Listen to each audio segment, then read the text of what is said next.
Continuando então o tema dos nossos estudos, a identidade presbiteriana, hoje nós veremos a respeito dos puritanos, ok?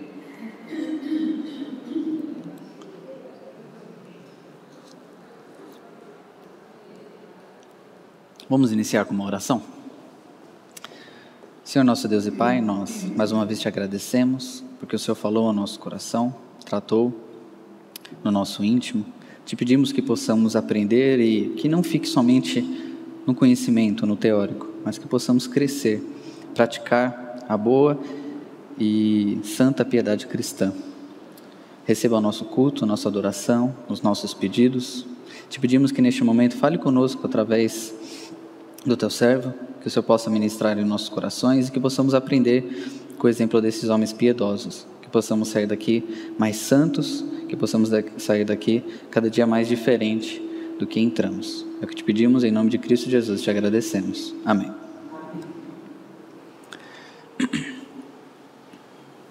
O versículo, meus irmãos, para abrir a aula, encontra-se em Abacuque 2,14, que diz o seguinte: pois a terra se encherá do conhecimento da glória do Senhor, como as águas cobrem o mar.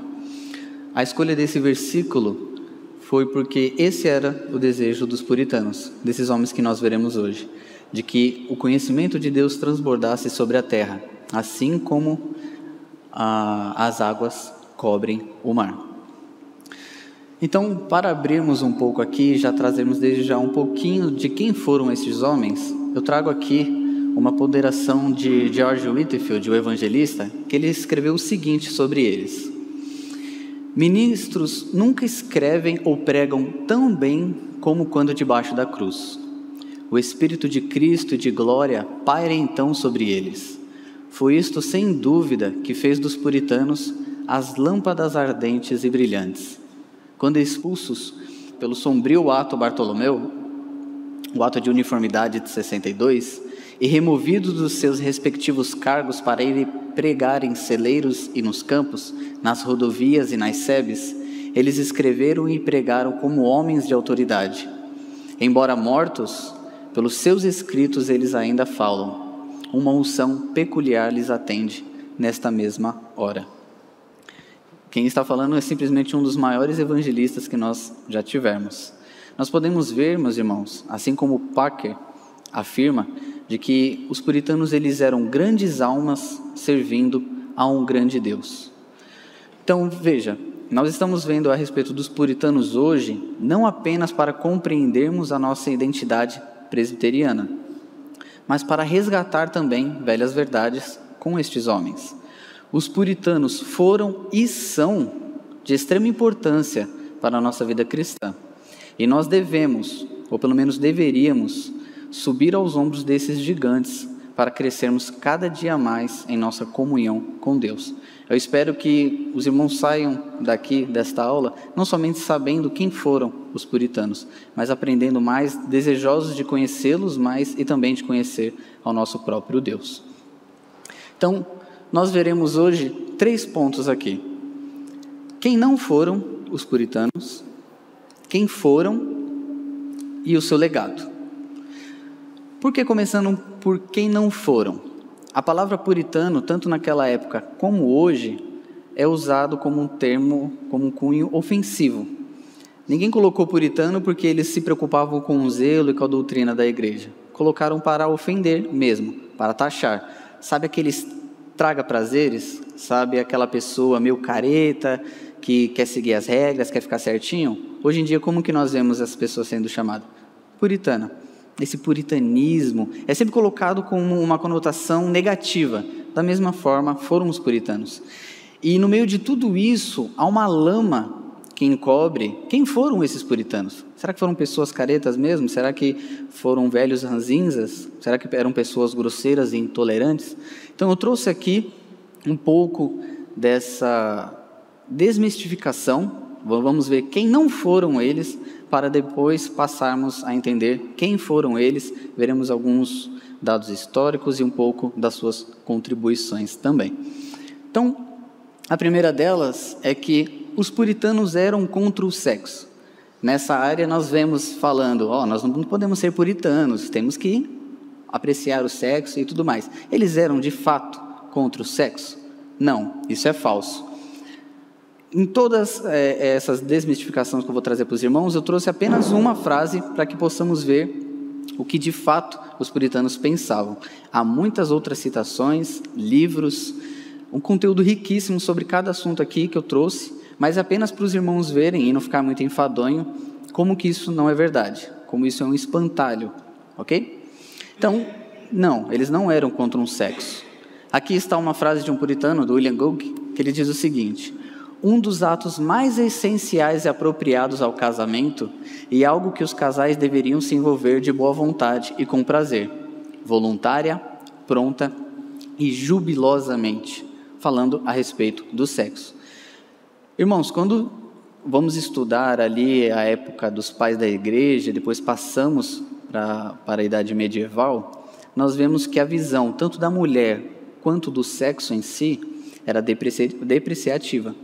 O sexo era simplesmente visto como para fins de procriação, ponto. Há pais da igreja também, e teólogos ali escolásticos, que até mesmo chegam a afirmar de que os desejos e as paixões no ato sexual são pecaminosos. Então deveríamos reprimir, nos arrepender e simplesmente cumprir o dever que era fazer para procriar e ponto. Se desse para procriar de outra forma, seria melhor ainda, segundo eles. Os puritanos, eles quebraram com essa linha. Seguindo e sentando-se aos pés dos reformadores, eles trouxeram uma visão muito mais bela, tanto do sexo quanto do casamento em si. Um puritano influente, ele disse que a relação sexual, ela era a contribuição distintiva dos puritanos dentro dessa estrutura. Então, foi mudada a ênfase primária da procriação para o companheirismo. Se os irmãos, depois eu vou deixar aquelas indicações para aprofundamento, estudarem o que os puritanos disseram a respeito do matrimônio, a respeito do sexo, a respeito da família, os irmãos vão ver quão profundo e belo aquilo que eles tratam e aquilo que eles nos ensinam. Então, falar que os puritanos eles eram contra o sexo é extremamente falso e até mesmo mostra um desentendimento de quem foram os puritanos. O sexo na visão puritana era algo de mútuo prazer, de um cônjuge para com o outro. Era um serviço de companheirismo, uma demonstração de amor, não simplesmente para procriação, para gerar filhos, mas também como uma forma da expansão do amor do casal. O segundo ponto aqui que nós trazemos é o seguinte: os puritanos eles nunca riam e eram contrários à diversão. Também isso é meio famoso, né? O puritano geralmente é aquela pessoa fechada, que não gosta de brincadeira, piada, nem pensar, esquece. O puritano é muito culto e muito sério. Apenas parcialmente verdadeiro. Aqui nós temos uma frase de Richard Baxter que ele diz o seguinte: Deus faz as nossas alegrias muito mais do que as nossas dores. Então veja, os puritanos não eram pessoas que amavam o sofrimento e ponto. Eles eram completamente contra a alegria ou contra a diversão em si. Eles eram sim pessoas sérias, mas eles também afirmavam o seguinte: os cristãos podem ser felizes no seu trabalho e felizes no seu comer. Os puritanos riam, os puritanos brincavam, mas no momento de ser sérios, eles eram sérios. E quando tinha que se divertir, quando tinha que se alegrar em Deus, principalmente, os puritanos assim o faziam. Então, falar que os puritanos eles eram contrário à diversão não está muito correto aí. Nós dizemos aqui que está apenas parcialmente verdadeiros, porque eles eram sim homens sérios. E quando se tratava de teologia, eram ainda mais sérios, porque é um assunto que exige seriedade e reverência. Mas falar que eles eram pessoas ranzinzas e de mal com a vida, isso não procede. Os puritanos eles eram contrários ao esporte e à recreação, consideravelmente falso. Richard Sibbes, um outro puritano, disse o seguinte a respeito da recreação: nós, os cristãos, devemos desfrutar delas como liberdades, com gratidão a Deus, que as permite para o nosso revigoramento. Um amplo estudo feito em pouco tempo mostrou que os puritanos eles gozavam de atividades variadas, tais como a caça, a pesca, um esporte que existia na época semelhante ao que hoje nós temos com o futebol americano, o boliche, a leitura, a música, a natação, patinação e ao arco e flecha. O que os puritanos eram contra a respeito da recreação? Recreação aos domingos e atividades como jogos de azar, apostas, assolamento de cães ao urso acorrentado e etc. Eles julgavam, e eles faziam isso por julgarem essas atividades inerentemente prejudiciais e imorais. Ok? Então os puritanos não eram contra a recreação, eles desfrutavam disso. Vale ressaltar aqui, meus irmãos, que a concepção de recreação dos puritanos estava associada ao trabalho, ok? Você fazia algo, ou seja, você fazia uma recreação com o intuito de ficar mais disposto ao trabalho. Os puritanos eles eram meio contra a ideia de passatempo ou... esqueci outra palavra, passatempo ou lazer.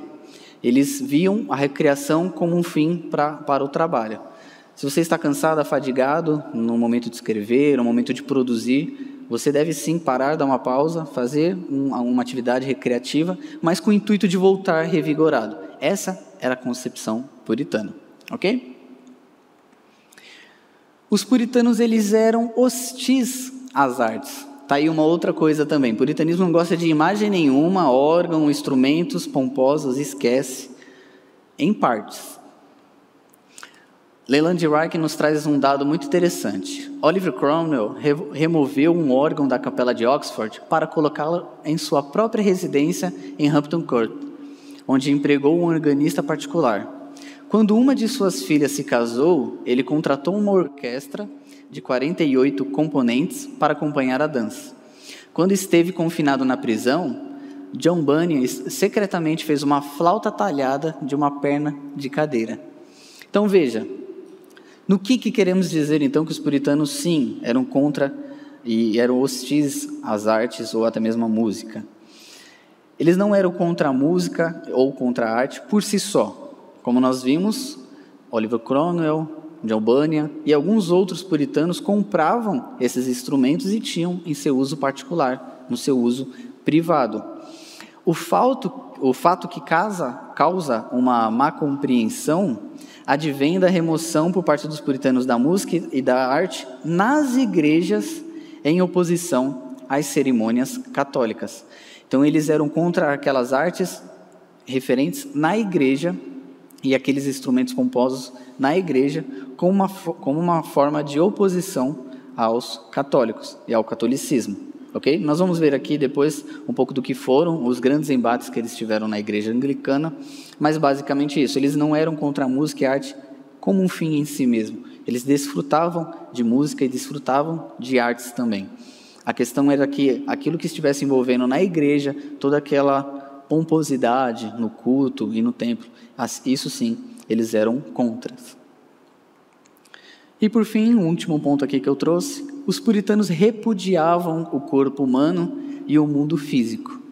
Falso. William James, ele disse o seguinte: nossos corpos devem ser ofertados a Deus, conforme afirma Romanos 12:1. E Deus deve ser glorificado em nossos corpos. Os puritanos, eles compreendiam o mundo e as coisas oriundas dele como bom. Ou seja, todo feito de Deus traz benefícios para as suas criaturas.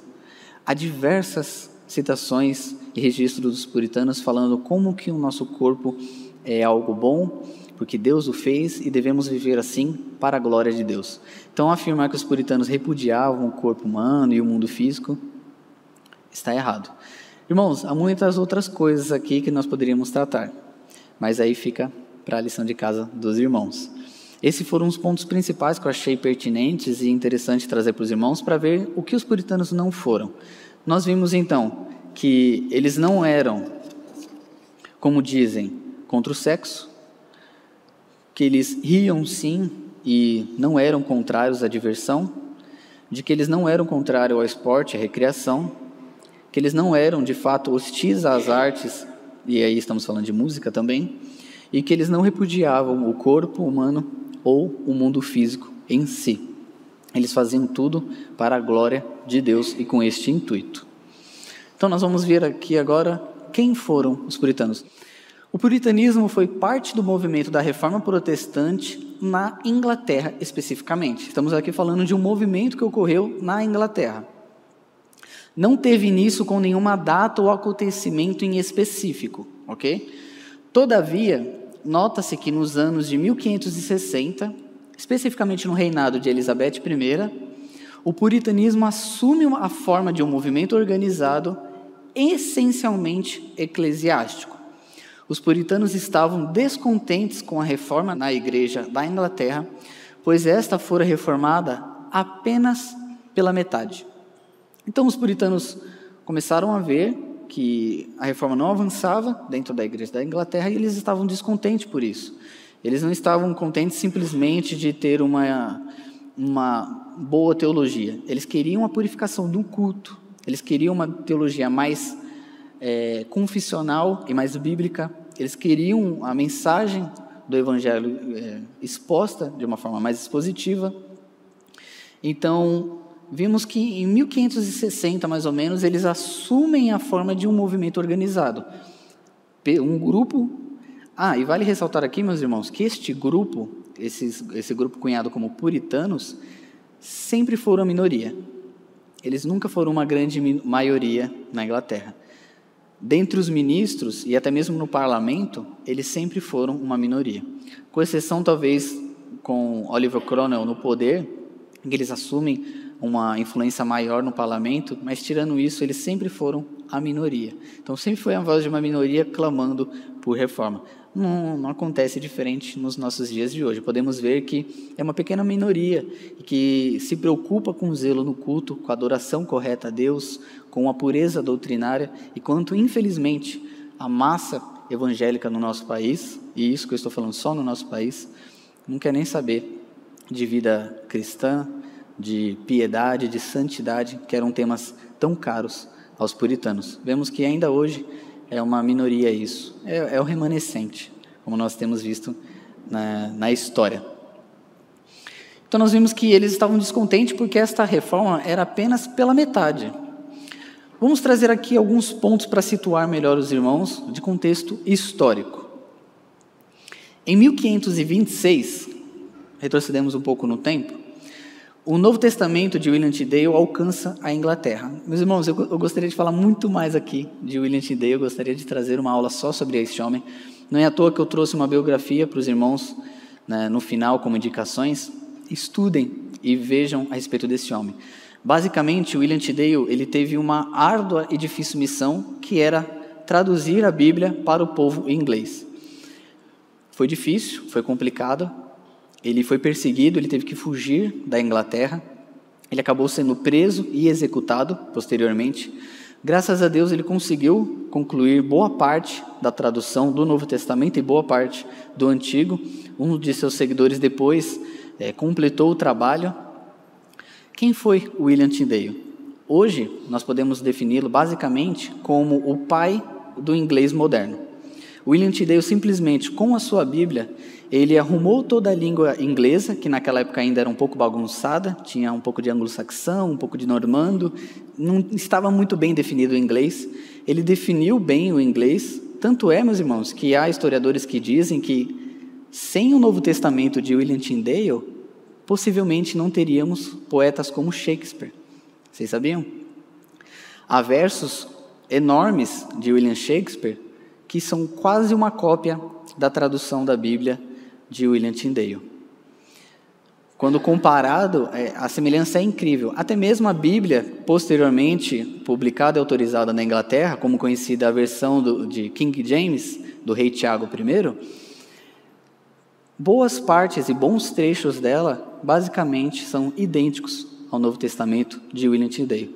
William Tyndale, ele tinha um forte desejo e amor para que o povo inglês, desde o alto ao mais simples camponês, tivesse acesso às Escrituras e pudesse por si só conhecer a respeito do seu Deus. Tanto é que num embate que ele teve com o clérigo, por questões da Bíblia e que ele queria fazer a tradução de forma legal, mas ele não recebeu autorização. Pelo contrário, ele sofreu perseguição por isso que ele teve que fazer de forma clandestina. Ele disse o seguinte para este clérigo: eu vou dedicar toda a minha vida, e aqui eu estou parafraseando, tá? Dedicarei toda a minha vida para que um homem que empunha o arado saiba mais da Bíblia do que o Senhor, saiba mais da Bíblia do que você. E nós vimos que os esforços dele não foram em vão. Pra vocês terem noção, e aqui eu já estou entrando mais do que deveria, mas de tão bela que é essa história, teve um momento em que William Tyndale, ele concluiu o trabalho de tradução. Ele estava num navio, agora eu não me recordo para onde exatamente, mas esse navio sofre um naufrágio. E todo aquele trabalho de tradução que ele passou anos e anos se debruçando sobre o hebraico e sobre o grego é perdido. Ele perde todo o seu trabalho de tradução nos mares. E aí, diante disso, o que nós somos tentados a fazer? O que nós seríamos tentados a fazer no lugar dele? Desistir? Talvez Deus não queira que o povo inglês tenha a sua própria Bíblia, como outros povos estão tendo. Vou lavar as mãos e minha parte eu tentei fazer? Não. Ele foi lá e começou tudo de novo. E conseguiu concluir boa parte do seu trabalho antes de ser preso e sentenciado à morte. Então, por que eu trouxe aqui a questão do William Tyndale? Basicamente, o William Tyndale, essa sua missão, o seu trabalho de tradução e também os seus escritos, inflamaram e inspiraram os puritanos que viriam como movimento posteriormente. Então, William Tyndale é de extrema importância para entendermos o movimento puritano. Ele basicamente inspirou estes homens a terem um zelo cada vez mais ardente pela reforma da igreja na Inglaterra. Em 1536, a Inglaterra rompe com a igreja de Roma. Então, na época, o rei era Henrique VIII e o parlamento estavam se afastando da igreja católica. Então, houve o rompimento ali em 1536, sucessivamente, com o rei Eduardo I, se não me falha a memória, filho de Henrique VIII, a causa da reforma começa a andar um pouco mais, começa a caminhar de forma mais agradável, ok? Em 1553, ascende ao trono Maria Tudor. Ela era uma rainha católica, fortemente simpatizante do catolicismo. Essa é a Maria conhecida na história como Maria a Sanguinária. Então, só pelo nome, pelo título aí, Maria a Sanguinária, nós vimos que boa coisa não saiu aí desse reinado. Ela era uma católica convicta e ela tinha por meta restaurar o catolicismo na Inglaterra. E isso ela usou todos os meios possíveis, até mesmo a perseguição. Isso foi um período, esse momento foi um período de grande perseguição. Mais ou menos ali, ou um pouco mais, de 300 protestantes são mortos através do reinado dela e das perseguições por ela, empreendidas por ela, e cerca de 800 protestantes fogem para o continente. É neste momento, e por isso que eu trouxe aqui essa data, em que esses homens, eles saem da Inglaterra, vão ali para o continente e se assentam aos pés de grandes reformadores, até mesmo João Calvino e alguns outros. E então eles solidificam ainda mais a sua teologia, solidificam mais a sua compreensão a respeito de igreja, de governo da igreja, a respeito do culto e outras áreas que os reformadores estavam avançando. Nós vimos que a reforma estava engatinhando ali na Inglaterra, ainda estava bem devagar comparado a outros países europeus. E nesse momento essa perseguição teve uma causa muito boa para a causa puritana, que foi no momento que eles saíram, aprenderam aos pés desses reformadores e depois retornaram com uma teologia muito mais definida e mais precisa. Então, em 1558, a Maria a Sanguinária falece, morre, e ascende ao trono, então, Elizabeth I. O estabelecimento de Elizabeth I é o grande cerne aqui da questão puritana. Logo no início do seu reinado, ela estabelece o que é conhecido como o Acordo Elisabetano. Basicamente, ela trata de doutrina da reforma, isso para a igreja. A Elizabeth rompe novamente com a igreja de Roma. Posteriormente, em 1570, se não me falha a memória, o Papa excomunga a Rainha Elizabeth e ela passa a ser a chefe, então, da Igreja na Inglaterra. E com esse acordo elisabetano, ela propõe algumas reformas para que avançasse na Igreja. Dentre eles, uma doutrina reformada, uma hierarquia episcopal e a forma de culto um tanto quanto católica. Um outro evento muito importante que houve aqui neste período foi o ato de uniformidade, que foi basicamente a autorização do livro de oração comum, que era o livro utilizado como forma de culto e de cerimônia ali na igreja anglicana. Com esse acordo elisabetano, não agradou muito a causa puritana. Os puritanos eles ficam descontentes com essa reforma pela metade na igreja da Inglaterra. Eles não estavam nem um pouco felizes com a forma de governo episcopal. A grande parte dos puritanos eram ou de linha mais presbiteriana, ou batista, ou até mesmo congregacional. Mais presbiteriano e congregacional do que batista. Os batistas eram um pouco menores em número. Mas eles eram contra o governo episcopal, porque se assemelhava mais ao estilo e à hierarquia católica. E também estavam extremamente insatisfeitos com a forma de culto. Posteriormente também, há uma obrigação a que todo clérigo anglicano usasse uma sobrelapela branca. E isso ali, alguns estudiosos dizem até mesmo que foi uma das grandes causas da Guerra Civil Inglesa. Mas aí é assunto demais e a gente vai ficar por aqui. Então, em 1558, nós vimos que foi um grande marco. Houve, então, o acordo elisabetano, só que os puritanos ainda estão descontentes com essa reforma pela metade. Então, em 1583, ocorre ainda mais o fortalecimento do anglicanismo, e quando nós falamos aqui anglicanismo, é essa prática de culto mais católica, com o episcopal, o sistema episcopal ainda com mais força e vigor, e ocorre então de forma mais objetiva e mais contundente perseguição aos puritanos. Então esse fortalecimento da igreja anglicana com práticas católicas e as severas perseguições forçam com que alguns puritanos saíssem da Inglaterra e então eles estabelecem colônia em Massachusetts, na Nova Inglaterra, o que depois nós vamos conhecer como os Estados Unidos da América. Então nós vemos sempre um desdobramento. Os puritanos não saíram simplesmente dali porque estavam desistindo da igreja na Inglaterra. Eles saíram pela forte perseguição. Os que continuaram, basicamente, não tiveram muita voz, foram suprimidos, e outros até mesmo expulsos de seus cargos. Então veja, meus irmãos, qual foi o objetivo do puritanismo? O que os puritanos tinham como objetivo? Primeiro, reformar a igreja na Inglaterra.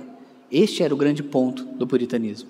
Segundo, resgatar as grandes verdades centrais do cristianismo: fidelidade às escrituras, pregação expositiva, cuidado pastoral, santidade pessoal e piedade prática associada a cada área da vida.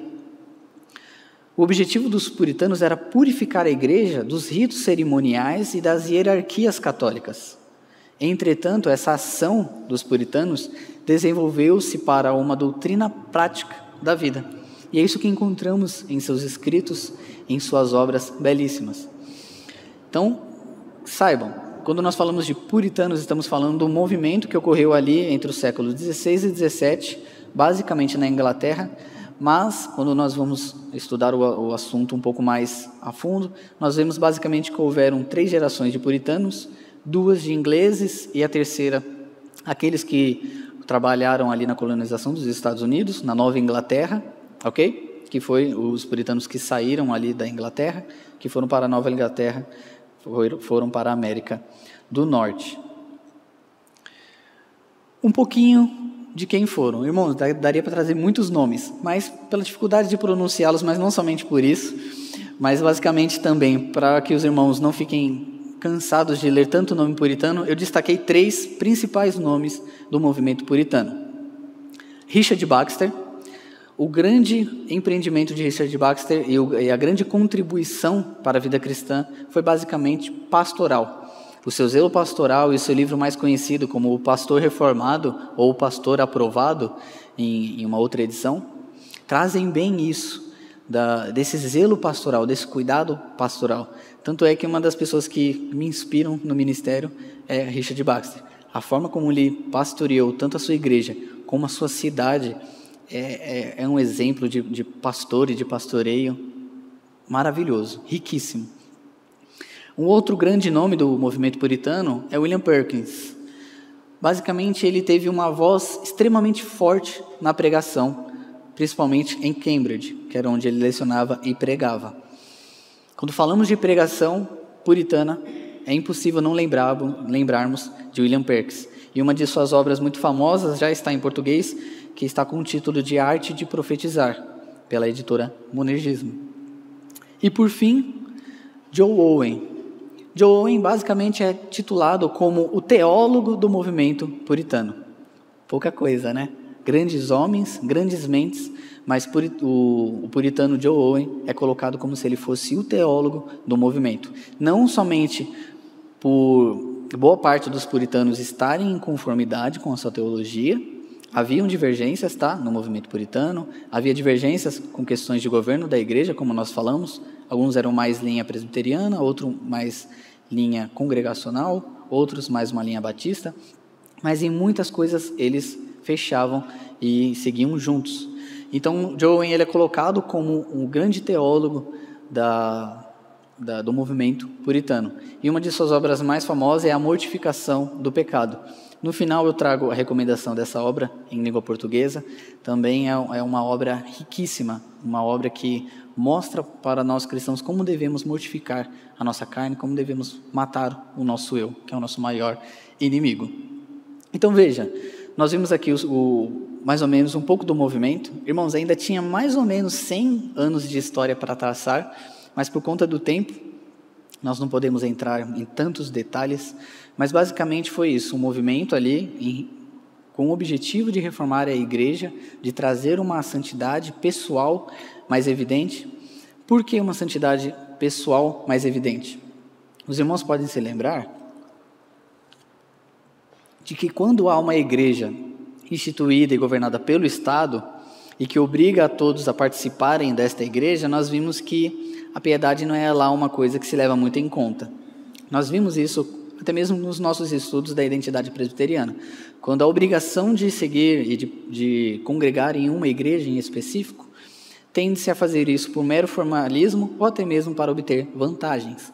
Os puritanos eles estavam descontentes com essa chamada de reformados, de uma linha mais protestante, simplesmente no título. E a forma de viver era uma forma ímpia, uma forma devassa, uma forma que não mostrava a glória de Deus. Por isso que uma das questões mais famosas do catecismo e que nós lembramos de cor é: qual é o fim principal, qual o objetivo principal do homem? Glorificar a Deus e se alegrar nele eternamente. Então, uma das grandes marcas do movimento puritano foi essa ênfase na vida santa, numa vida pessoal santificada.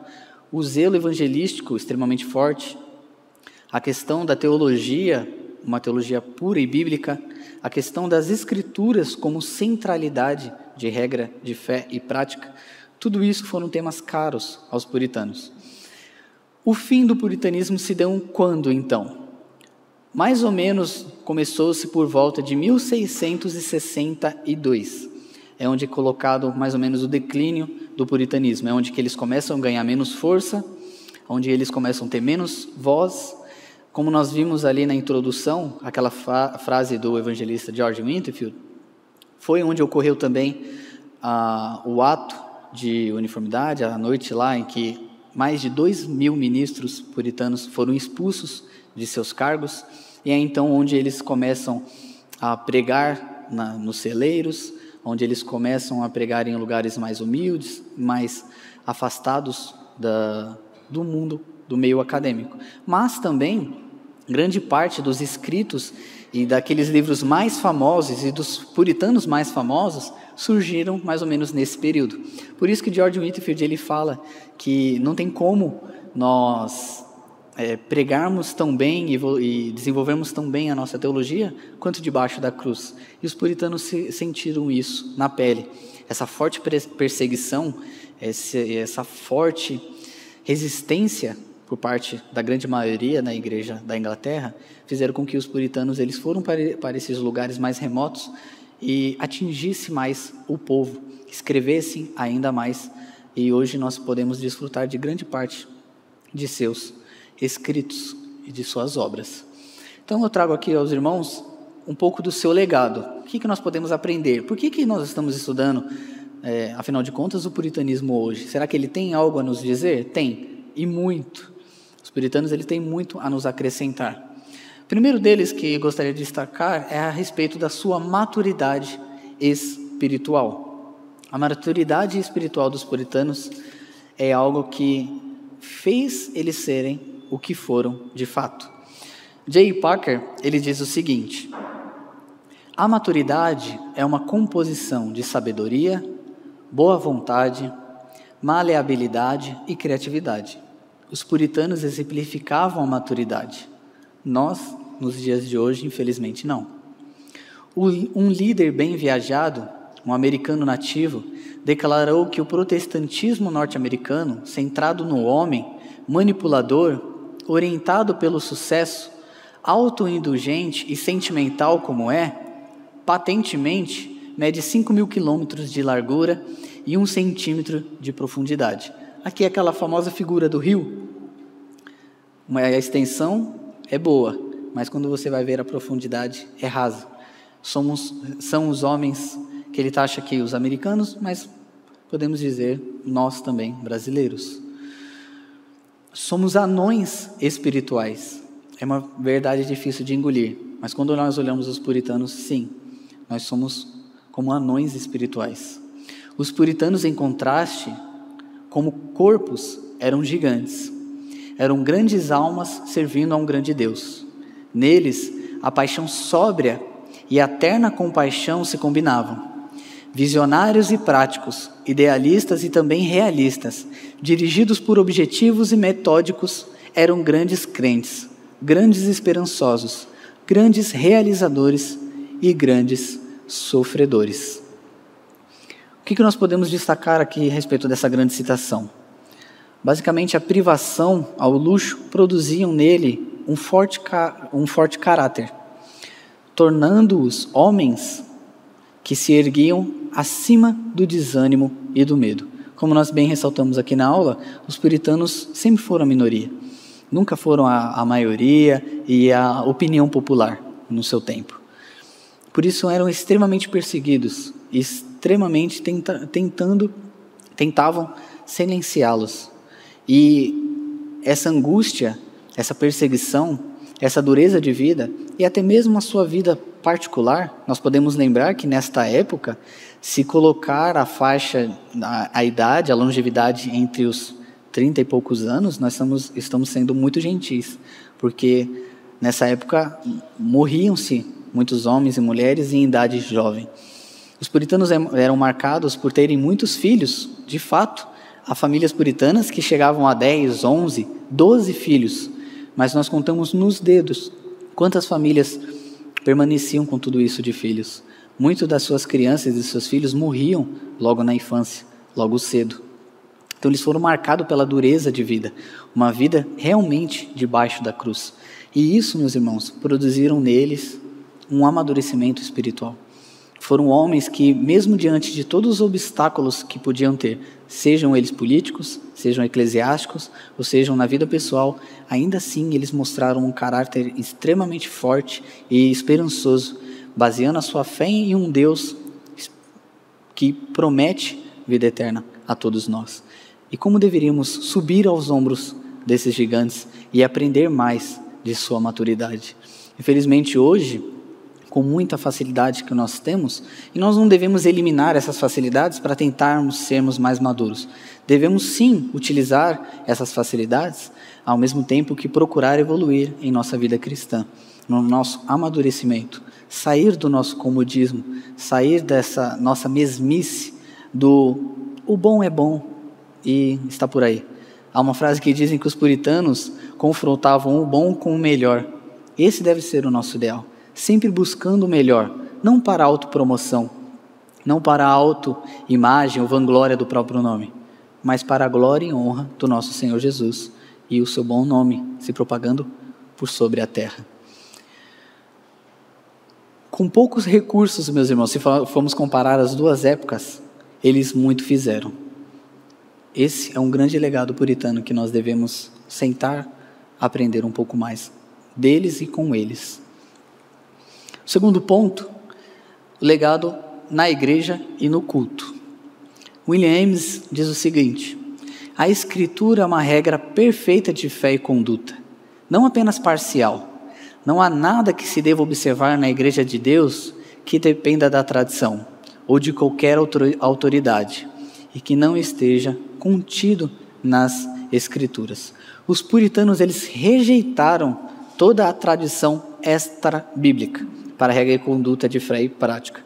Eles rejeitaram as práticas católicas e anglicanas como vestimenta e rituais extravagantes. Os puritanos eram um povo que tudo que deve nortear a vida do cristão, e não somente a vida, mas igreja e culto, deve ser pautado pelas Escrituras. Quais são os elementos que devem ter no culto? A Bíblia diz: seguiremos então o que ela ordena. O culto que é agradável a Deus, Ele mesmo prescreve. E no Novo Testamento nós temos informações para que possamos fazer um culto agradável a Deus. Não é à toa, meus irmãos, eu acho que os irmãos já devem se lembrar, alguns, de que o reverendo Ageu, ele já disse que a nossa liturgia, a nossa sequência litúrgica é puritana.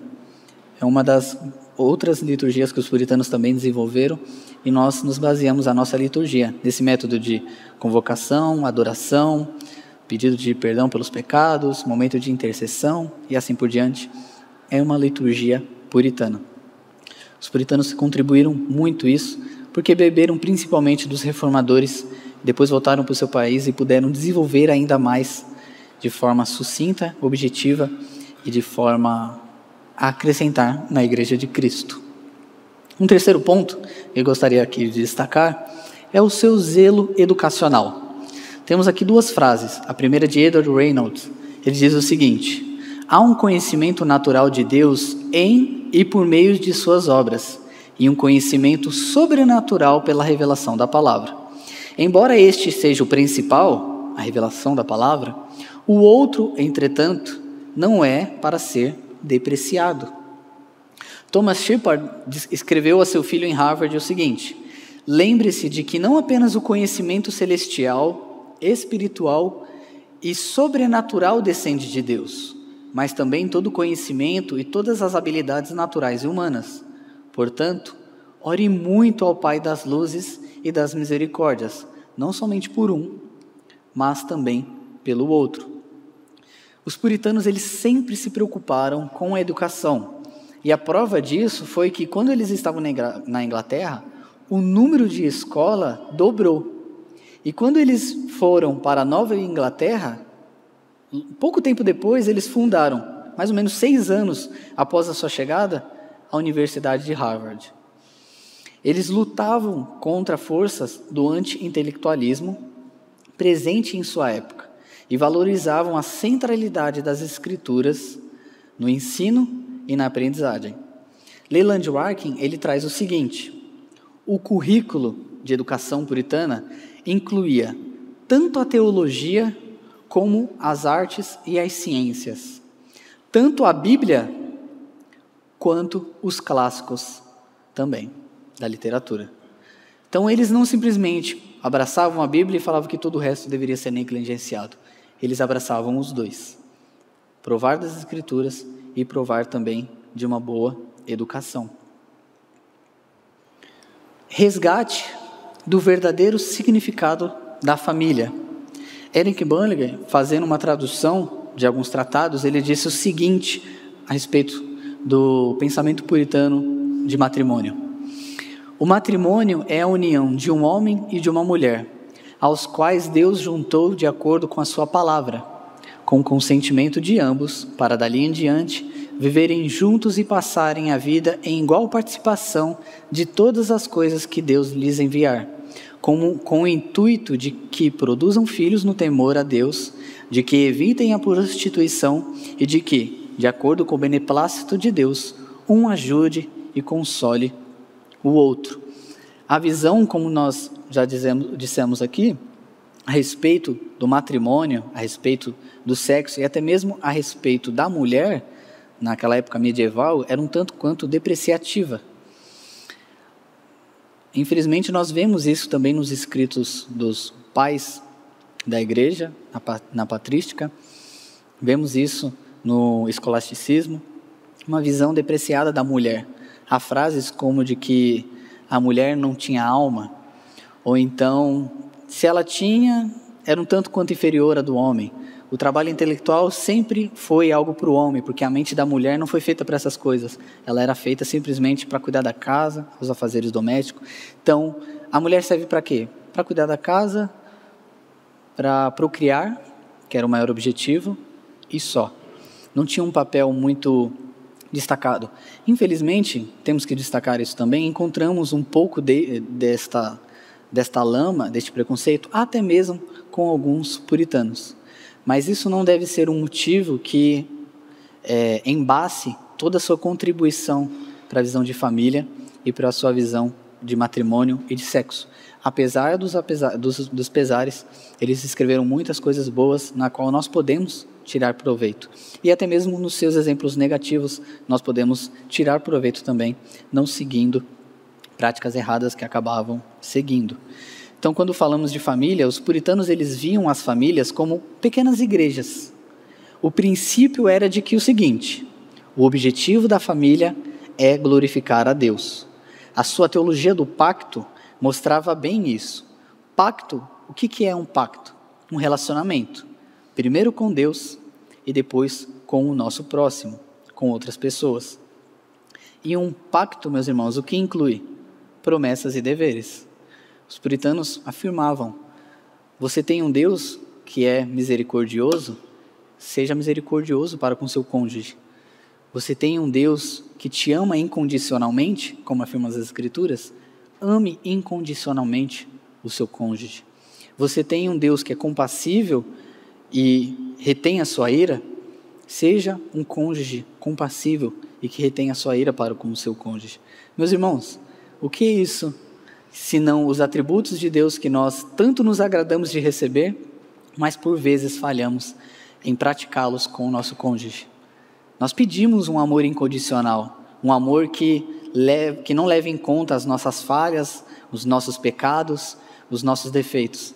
Mas por vezes pedimos ao nosso cônjuge que queremos amar os nossos cônjuges pela sua prática certa. Porque se ele falhar, somos prontos a repreender, somos prontos a criticar. Queremos que ele pratique o certo para que possamos amar. Se ele tiver uma falta, aí o negócio fica um pouco difícil de acontecer. Para ele ser amado, eu tenho que praticar a coisa certa, coisa que me agrada. Não é isso que nós aprendemos com o relacionamento com o nosso Deus. E esse relacionamento com o nosso Deus deve ser o relacionamento também, um espelho para o nosso cônjuge, marido e mulher, e assim os nossos filhos também. Então os puritanos eles viam as famílias como pequenas igrejas. O exemplo primordial deve ser começado em casa, e aí então na sociedade e na igreja. Não o contrário, o que passa disso, o contrário é a hipocrisia. Não tem como queremos sermos exemplos na igreja e vivermos como ímpios em nossa casa. Não há como queremos ser líderes espirituais na igreja e em nossa casa não cumprimos o nosso papel. E está aí outra coisa que os puritanos fizeram bem, em definir o papel do homem como um marido pactual, como líder sacerdotal de seu lar. E o papel da mulher também, em auxiliá-lo, em ser uma esposa auxiliadora, ajudá-lo nesse empreendimento. E os filhos como crianças do pacto, como filhos da promessa, herdeiros desta promessa. Meus irmãos, há ainda diversas outras áreas em que os puritanos nos ensinaram. Nós poderíamos falar sobre ação social, nós poderíamos falar sobre trabalho e dinheiro, poderíamos falar sobre pregação. Há muito o que trazer dos puritanos e há muito do que ainda aprender. Eu trouxe apenas os pontos principais e alguns destaques para que isso aqueça o nosso coração a buscarmos mais e vermos como esses homens foram importantes e ainda são importantes para a nossa vida. Irmãos, nós não precisamos de muita coisa, precisamos da piedade cristã e desse fervor puritano. Não precisamos achar que uma vida fervorosa, uma vida ardente é um estilo de vida pentecostal. Se nós olharmos para o passado e vermos nossos pais espirituais, o puritanismo tem esse fervor, tem essa chama, esse desejo ardente por uma vida santa, uma prática pura na sua igreja. E nós devemos ir a eles. Nós devemos ir a eles. Os puritanos também tiveram outras contribuições e nas próximas aulas veremos a respeito de Westminster, da Assembleia, os catecismos, símbolos de fé que nós assumimos e adotamos em nossa igreja. Então, para concluir, eu trouxe a frase de Errol Rose, que diz o seguinte a respeito dos puritanos. O puritanismo é eminentemente bíblico e equilibrado nas proporções de sua doutrina, experiência e aplicação prática. Por essa razão, ele atrai aqueles que são piedosos. Quem pode falar do futuro lugar deles no mundo? Se os puritanos estiverem corretos em seu otimismo bíblico, podemos ter certeza de que toda a terra se encherá do conhecimento da glória de Cristo, como as águas cobrem o mar.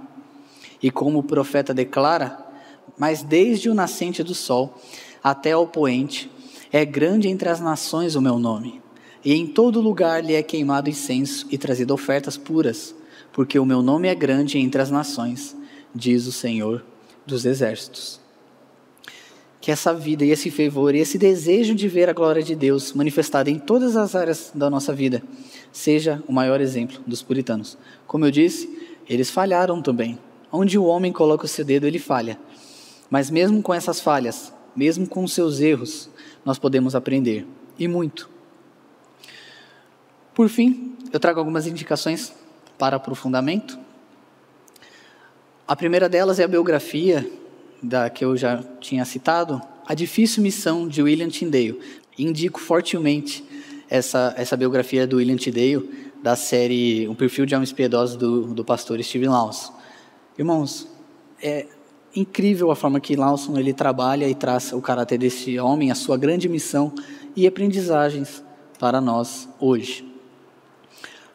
A segunda indicação para aprofundamento, e para mim, uma das melhores obras a respeito dos puritanos, é Santos no Mundo.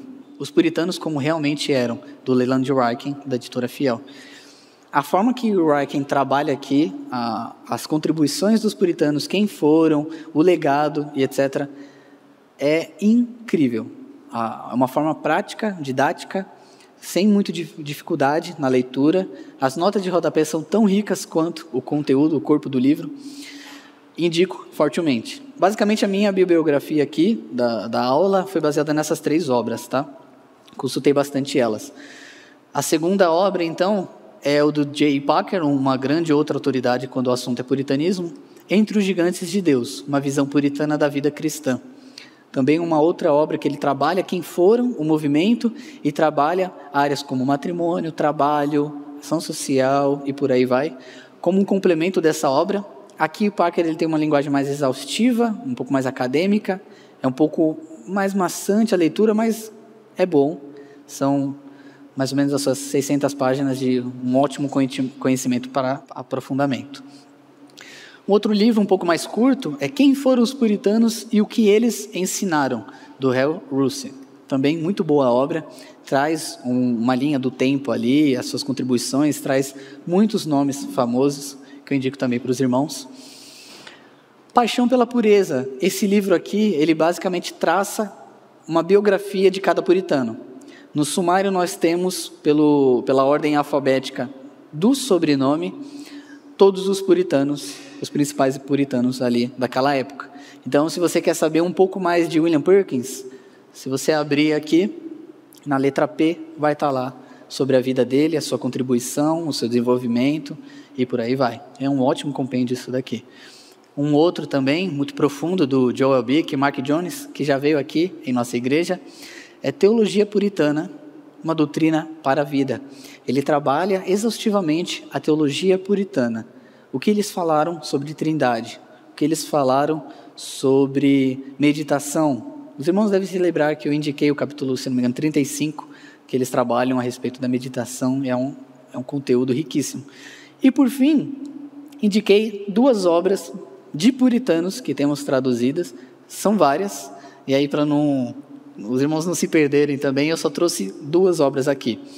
Uma delas é A Prática da Piedade, do Lewis Bailey, um ótimo manual para a vida cristã.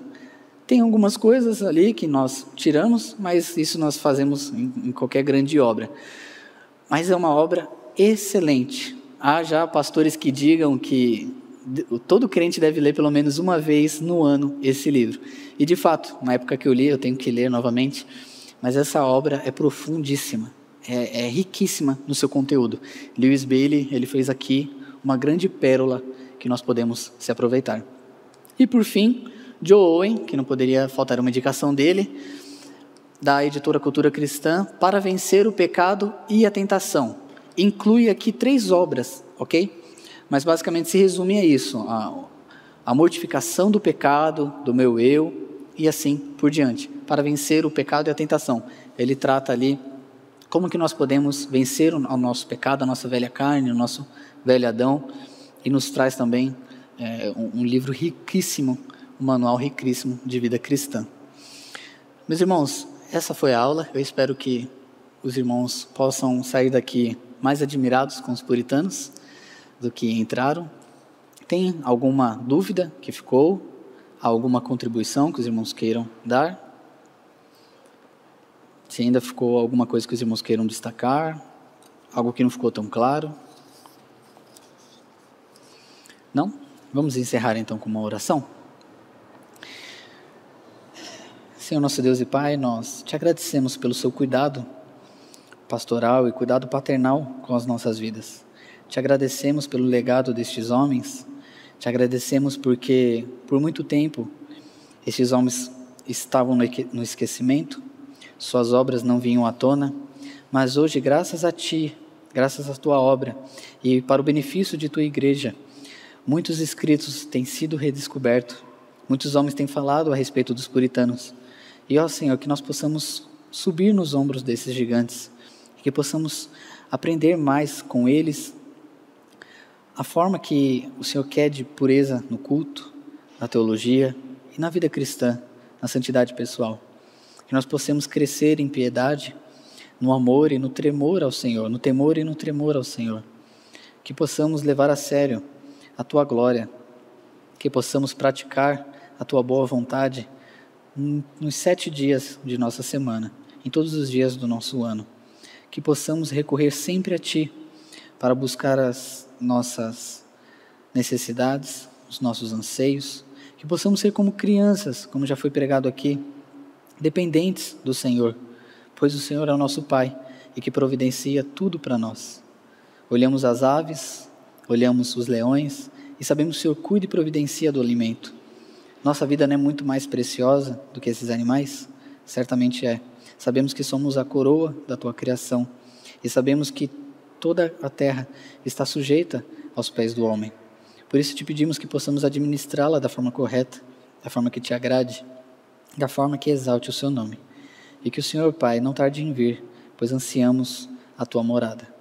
Que o Senhor purifique nossa mente, nossos olhos e nosso coração, crave em nossos olhos a eternidade, para que possamos viver cada dia mais de forma santa e agradável ao Teu grande e excelso nome. É o que nós te pedimos em nome de Cristo Jesus e te agradecemos. Amém.